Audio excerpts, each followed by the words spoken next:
Hello दोस्तों, very good morning to all of you. कैसे हैं आप सभी लोग? उम्मीद है आप लोग स्वस्थ होंगे, मस्त होंगे, जबरदस्त होंगे और साथ में पढ़ाई मस्त कर रहे होंगे, है कि नहीं? तो हम लोग क्या क्या कर चुके हैं? शुरुआत करने से पहले बता दूं हम लोग क्या करने वाले हैं। हम लोग चाइल्ड केयर एंड एजुकेशन का टॉपिक करने वाले हैं, पीवाईक्यू सेशन। ये हमारा नेक्स्ट सेशन होगा। अभी तो हम लोग 4 से 5 सेशन या 6 सेशन सॉल्व कर चुके हैं। साथ ही साथ मैं आपको इस टॉपिक पर यूनिट 4 पर आपकी वो मैराथन दे चुका हूँ। तो मैराथन क्लास दे चुका हूँ। जो मैराथन का कंटेंट होता है कैसे बनाया जाता है, इसी पीवाईक्यू के आधार पर बनाया जाता है। इसी पीवाईक्यू के आधार पर आपका कंटेंट बनाया जाता है, ठीक है ना? इसी पीवाईक्यू के आधार पर आपका कंटेंट बनाया जाता है और यहीं के आधार पर आपको प्रश्न सॉल्व कराए जाते हैं। आपका जो पीवाईक्यू सॉल्व हम लोग करते हैं, क्यों करते हैं? इससे टॉपिक पता चलता है किस टॉपिक से पढ़ना है, कौन सा टॉपिक महत्वपूर्ण है, ठीक है ना? चलो तो शुरुआत करते हैं। पहला क्वेश्चन आपका है, एड्स का मुख्य स्रोत क्या है? भैया आपको पता है वैश्यावृत्ति आपका एड्स का मुख्य स्रोत है। मानसिक रूप से निरुद्ध बच्चों का जो बालकी होता है 85 होता है, 85 से कम होता है, ठीक है ना? सामाजिक विकास का प्रमुख तत्व क्या है?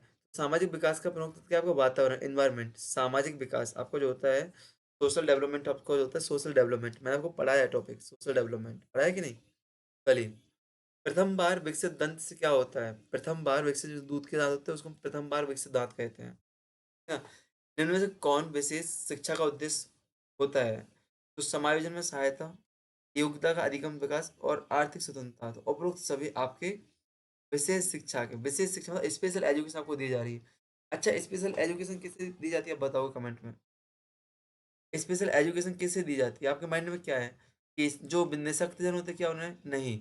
स्पेशल एजुकेशन विशेष बच्चों के लिए जाती है, किसी विशेष उद्देश्य के लिए दी जाती है, ठीक है ना? जैसे समायोजन में सहायता, योग्यता की अधिकतमता, आर्थिक सहायता, ठीक है? नवजात की नाड़ी गति 100, नवजात की नाड़ी जो आपकी होती है हार्ट बीट वगैरह नाड़ी गति 125 प्रति मिनट होती है। एक दूध में औसतन 18 से 20 कैलोरी आपको देखने को मिलती है। इनमें से कौन मानव विकास का क्षेत्र, शारीरिक, सामाजिक, संगठनात्मक, तीनों आपके मानव विकास के क्षेत्र हैं, उपरोक्त सभी।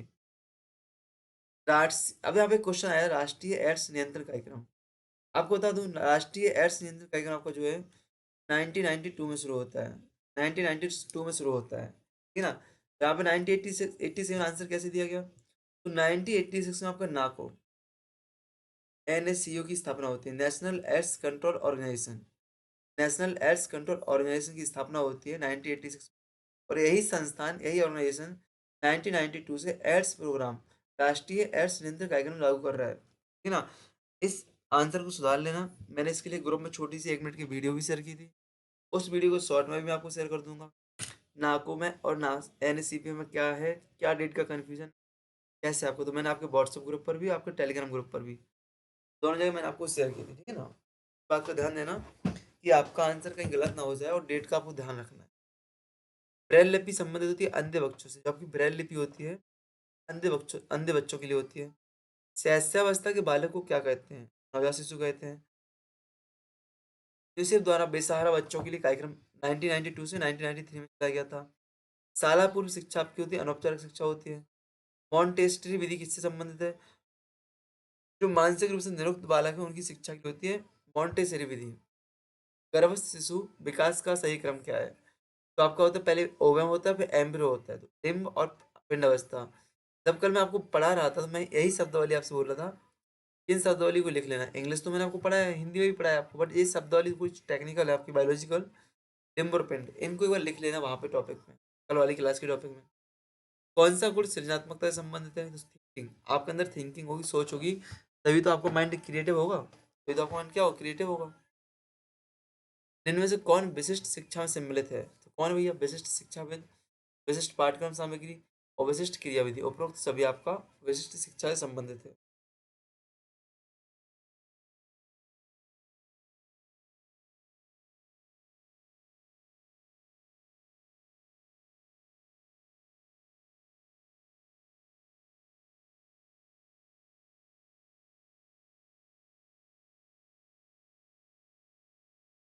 चलो, निम्न में से कौन सा सीखने का नियम नहीं? अब सीखने का नियम पूछा है। तत्परता का नियम, अभ्यास का नियम, प्रभाव का नियम, ये तीनों आपके सीखने के नियम है। तत्परता का नियम, अभ्यास का नियम, प्रभाव का नियम, ये क्या आपके दोनों तीनों सीखने के नियम है, बट मेंडल का नियम आपका एक फिजिक्स का नियम है। आपको भी पता है हाइलाइट क्यों है पूरा? आप लोग हँसोगे। मैं थोड़ा आलसी प्रवृत्ति का इंसान हूँ।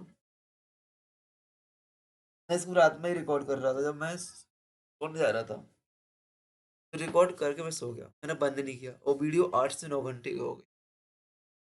तो उसको पूरा डिलीट किया मैंने, फिर जाके वापस रिकॉर्ड कर रहा हूँ। इससे क्या है, आपका ये पूरा हाइलाइट हो रखा है। कोई दिक्कत नहीं, हम लोग स्पीड में कर लेंगे इसलिए। बाल एवं स्वास्थ्य हेतु, बाल एवं महिला स्वास्थ्य हेतु विस्तृत योजना है, क्या है? समेकित बाल विकास योजना। लेकिन आपके नोट्स में इस बार मैंने पता क्या किया देखो, मैंने क्या किया, आईसीडीएस योजना और आईसीपीएस योजना दोनों संबंधित इकट्ठी पढ़ दी हैं। और दोनों का डिफरेंट आपको समझा है यहाँ पे, देखिए ना आपकी जो काम की चीज। एक बहुत अच्छा ऐसा कंटेंट देखो, आईसीडीएस आईसीपीएस, यहाँ पे जो गर्भवती यहाँ पे लिखा ना, यही से क्वेश्चन आया आपका। किससे संबंधित है, लक्ष्य क्या है, किसी लक्ष्य से क्वेश्चन आया ना। मतलब आपको जो पीवाईक्यू कंटेंट मैं आपको बना रहा हूँ ना, ये आपका कंटेंट सिर्फ सिर्फ एग्जाम के ओरिएंटेड बनाया गया है, ठीक है ना। आप इस पूरे कंटेंट, अभी आपको यूनिट फर्स्ट यूनिट सेकंड भी मिलेगी, और मेरे माइंड में चल रहा है कि यूनिट फर्स्ट का भी आपको थ्योरी बेसिक कंटेंट आपके पास प्रोवाइड करा दूँ। ऑनलाइन है तो 7 घंटे की मैंने आपको क्लास दे ही दी थी। बट मेरे माइंड में है कि उसके लिए थ्योरी बेस आपको बता दूं, कि अगर थ्योरी बेस उसको पढ़ लो तो आपको समझ में आ जाएगा, है कि नहीं। चलो, शारीरिक अक्षमता से युक्त विभिन्न प्रकार के बालक होते हैं। अंधे बालक होते हैं, कम सुनने वाले, अपंग बालक, तो उपरोक्त सभी होते हैं। इनमें से कौन सा मानव दांत का एक प्रमुख भाग है? तो डेंटिस्ट, आप डेंटिस्ट हो, डेंटिनाइन,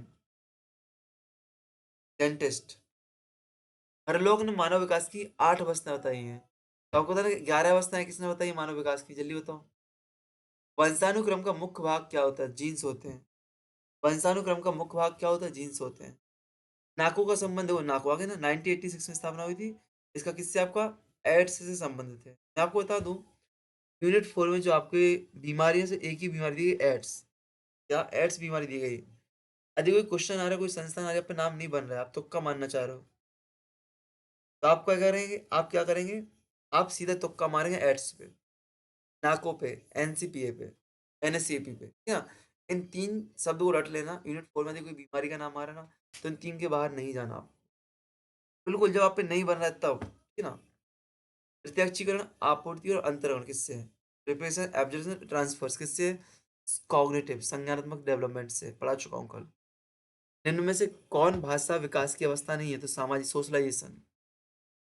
एलिसा का एक टेस्ट होता है, एड्स के लिए होता है। भाषा विकास की अंत्य अवस्था क्या होती है? वाक्य संरचना होती है। तो भाषा विकास से क्वेश्चन आपको पढ़ाऊंगा इसमें।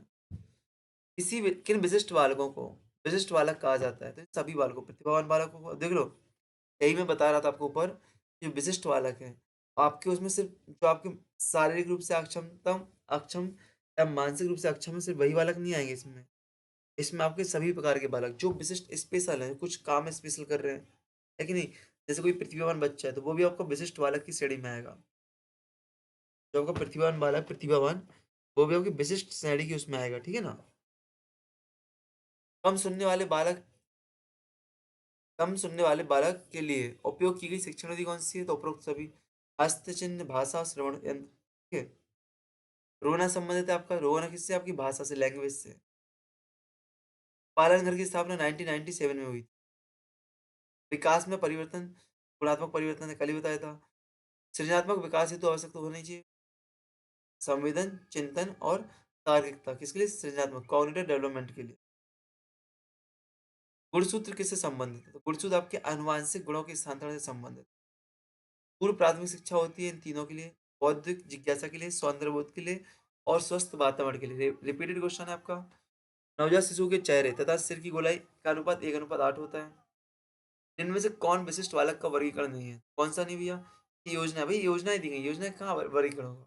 विशिष्ट बालक की यही चीज है ना, जो गामक मोटर स्किल्स नहीं कर पा रहा हो प्रॉपर, मतलब हाथ पैर नहीं चला पा रहा हो, दौड़ नहीं पा रहा हो, चल नहीं पा रहा हो, संवेदन पिछले, सेंसरी मोटर काम नहीं करती हो, बहुत जिसका इंटेलेक्चुअल प्रॉपर्टी कम हो,